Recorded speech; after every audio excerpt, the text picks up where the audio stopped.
Hello. Hey guys. How is your day going? It is Thursday. Sorry if my video was a little glitchy yesterday. It was like lightning and raining while I was doing it. It's sort of lightly raining today, so if there was something from my video yesterday that you kind of missed because it was glitchy, just let me know. Send me a message. But I think I got everything in yesterday. Hi! Let me know who's here. Let me know if you can hear me. Say hi whenever you pop on. I'm going to go ahead and just get going into our topic for today. Thanks for coming back again for day 4 in our pelvic floor dysfunction training.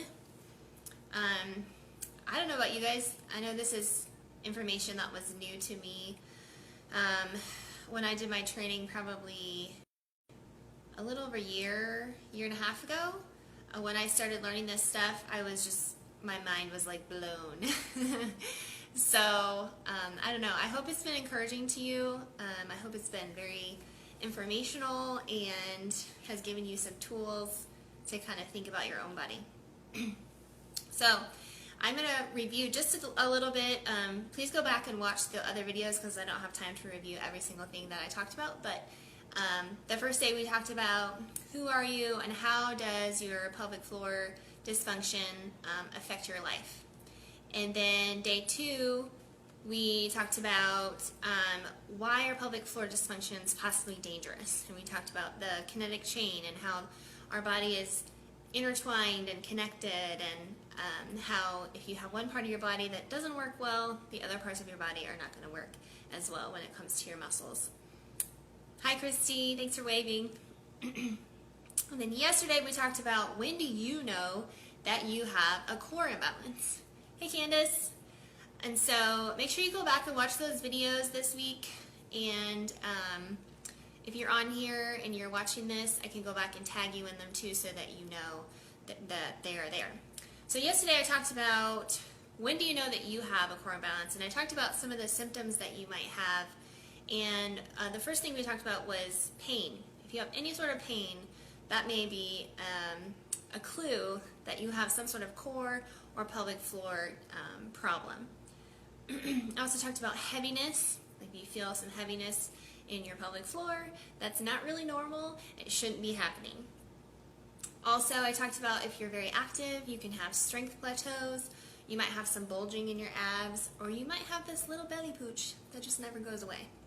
So that's what we talked about yesterday. Today, I am going to talk about what are some of the misconceptions, because if you have ever heard of these pelvic floor problems or core imbalances, you might have heard people talk about different things that worked for them, and oh, this is amazing, and I just want to talk about some of those things and why some of those things may not work for you. And so we're going to get right into it. The first thing that I'm going to talk about today is something that we probably all have heard after we have a baby or before we have a baby to get those pelvic floor muscles nice and strong, are Kegels. Now, I am not saying we shouldn't do Kegels, but I am also not saying that Kegels is always the right thing for everyone.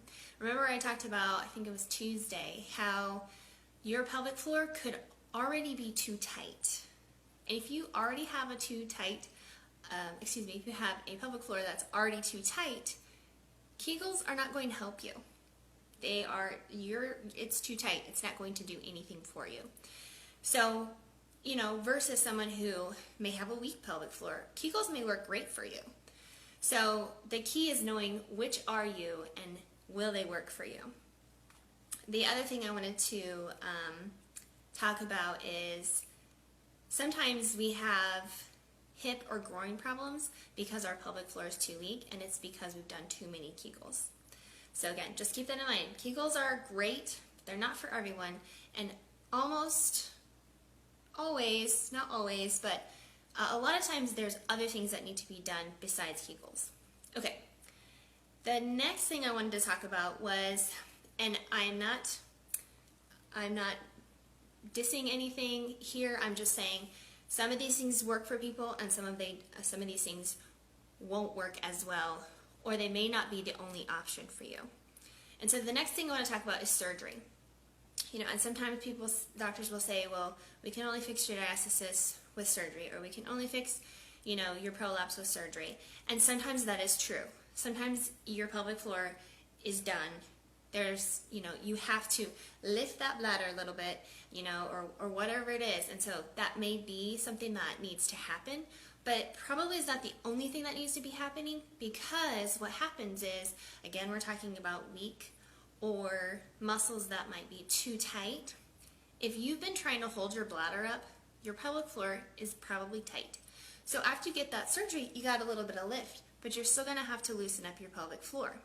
So there's going to have to be some either therapy or a trainer to help you know how to relax those things and make sure we're not having hip problems, we don't have any other core imbalances that have happened because you've been trying to hold your bladder up from your pelvic floor and now it's too tight. Okay, so not always, but for the most part, surgery could help, but it may not be the only option, it may not be the only answer. Another thing that I want to talk about is, and again, this is no dissing on anybody. I follow people on Instagram, I follow people on Facebook, but sometimes following an influencer is not always the best option either.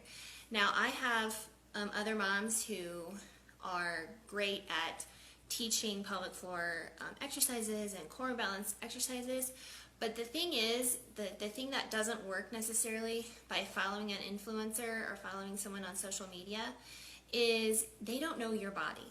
They don't know what your issues are. They haven't done an assessment with you and said, oh, I think your left side might be weaker than your right side. They can't tell you that. And so that's why one of those things where if you know what's going on in your body, maybe following some of those people might help. And I have definitely been there. I've done that. I follow a couple of people, but I have had myself evaluated and I know what issues I have. And so I know that when she does certain exercises, I can, that will work for me. So I'm not saying, again, it's not that it's bad or anything. I'm just saying they don't know you. They don't know your body. And then the last thing, and this is one thing that I actually do recommend for my clients, and that is seeing a pelvic floor therapist. This is probably one of the best things that you can do for your body. I wish, I'm going to jump on my high horse here just for a second, and I wish that when you had a baby, your doctor would refer you to a pelvic floor therapist ASAP. As soon as you hit your 6-week mark, go see a pelvic floor therapist. I don't care if you had an awesome birth and it was amazing and you didn't have meds and or you had the worst experience in your life, go see a pelvic floor therapist, because our body, our after baby body, it has to heal. And so you need someone to get in there and do an internal exam and see how is your pelvic floor, what does it need, how are your hips, how's your core, and check those things out. And so I'm talking about this because I do recommend this, but not all pelvic floor therapists do everything the right way or do everything the same way. And so you really have to do your research when you're trying to find a pelvic floor therapist, okay? So again, this is something that may not always work for someone because you may not have found the right therapist, okay?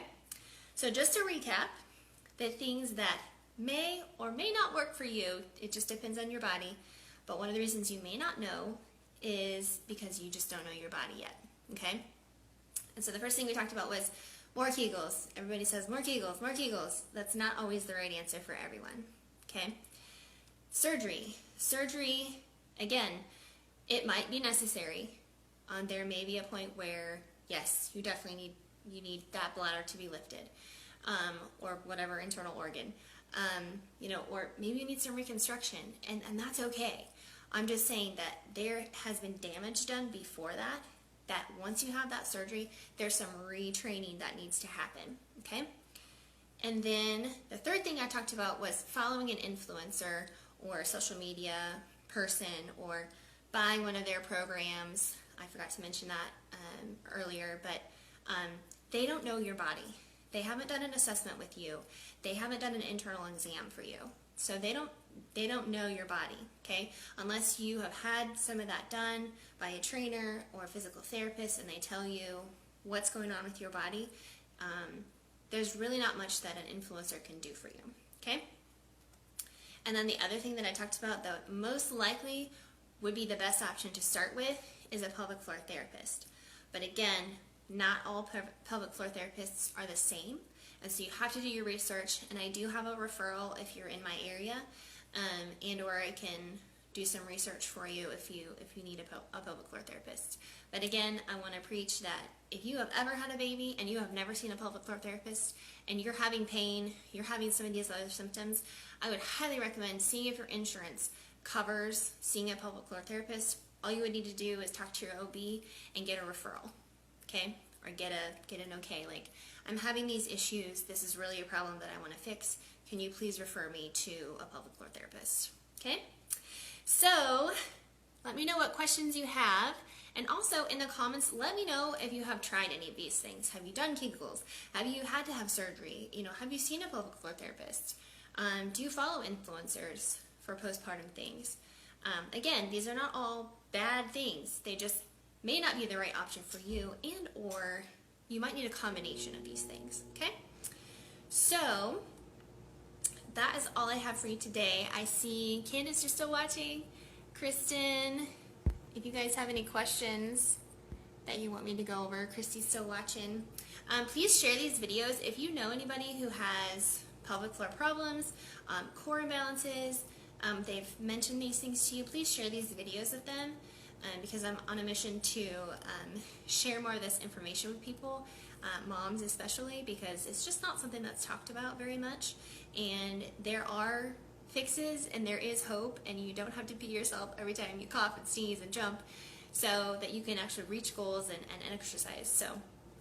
So thank you guys for being here. Come back tomorrow. Tomorrow's my last day here, and tomorrow we are going to be talking about how do we actually fix these problems. What are some of the solutions to fixing these problems? And I already gave you kind of one clue today of how to begin this process.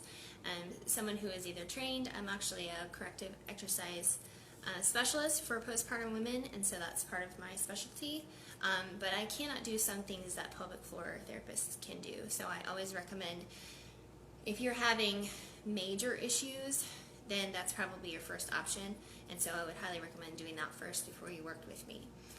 But there are lots of things that we can do, and I actually took my training through a PT. She's a personal, physical therapist for postpartum women and pregnant women, and so it's overwhelming, but it's so cool at the same time because there are so many things that we can actually do. So, thank you for listening to me ramble. Make sure you let me know in the comments what things you may have tried for yourself and any other questions, comments that you have, and please share this video. I'll see you guys tomorrow.